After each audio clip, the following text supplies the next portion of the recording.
Good afternoon, everyone, and welcome. It's so good to get to meet you.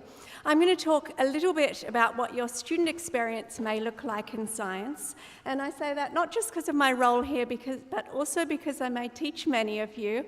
So I also convene BABS 1201, Molecules, Cells and Genes. Put your hand up if you're in that course. Okay, so you can look around, see some of your classmates. And we will be meeting here again on Monday at 1 o'clock. Okay, so we're a diverse community. You can see that around you when we've introduced the different schools that comprise part of the faculty. So we have from aviation, material science, and as I like to put it more simply, big and small biology, as well as some of the other disciplines. And these are some great researchers who you may come in touch with as you go through your studies. So a lot of research is done at UNSW, and a lot of the people that teach you will be doing some of that, and we'll be talking to you about the work they're doing day to day.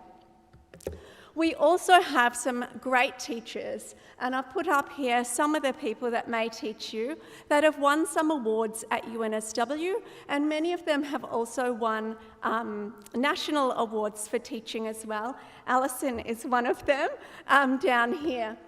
So they are in a range of different areas that we look at.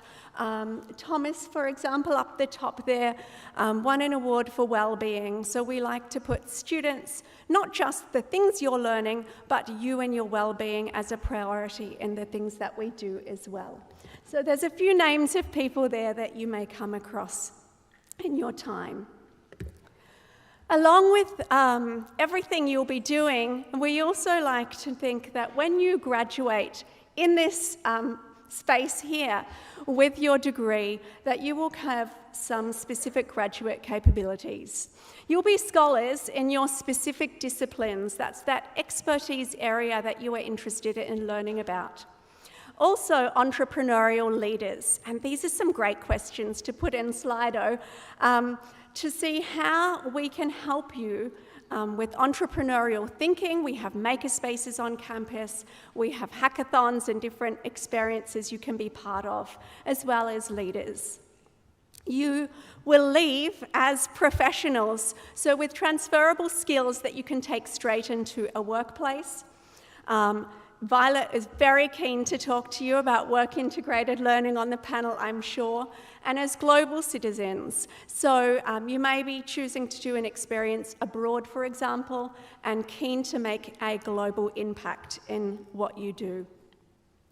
These are some of the learning spaces that you may be part of where you get some of these professional skills. And I'm fortunate enough to teach in this building here, which is just out the side, which has a lot of interesting things in the foyer if you want to explore it. So we have spaces where you will interact with other students. You may interact with students online in a hybrid environment and use a lot of technical equipment and things that you will learn about the profession that you're moving forward to. Now, practically, it can be a little bit confusing when you first log in. So the place that you should have logged in first is Moodle. So every course that you do will have a Moodle page, and that's your first point of contact. Many of your lectures will be recorded in Echo 360, so that if you miss something, you can catch up.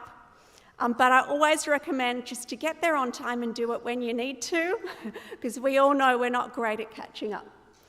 And then some of your classes may use other technologies. So I use Microsoft Teams because we use that a lot as staff as well. It's a tool used in the workplace, Zoom, and some of you may use Blackboard Collaborate as well. So there's a little bit of difficulty in that first week or so thinking about which course uses which technologies, but always you can ask. Some of the places that may help you are academic skills. There are so many resources on campus that can help you. So reach out early. While you've got the time, have a look at some of the courses that they have available. Smart Thinking, for example, is a technology that allows you to get feedback on all your assignments. So smart thinking, that's one to think of, and you can ask the academic skills team about that. Making sure in readiness for your assignments that you've done your ELISE course, which is online. You have until the end of week 3 to finish that. And especially if you have maybe been at other institutions or it's a while since you've been in your studies, that will sort of show you what the expectations are around things like referencing and what is your own work. One thing we do at the end of each course is we ask you for your feedback. How was your experience? And we really pride ourselves in trying to constantly improve that. In your courses, you'll see how your conveners have used the comments from students in the years before you and terms before you to improve the course that you are in now. Alison actually reads every comment that's on those courses, so you will be able to know that although you've finished that course, that information will help us to improve the other courses that you will be part of. My last piece of advice is that university is more than just the discipline that you are studying. There are so many opportunities. Be you, build yourself, don't just come in, it's not just about the classes, it's about the other things that you and flavours that you add to that.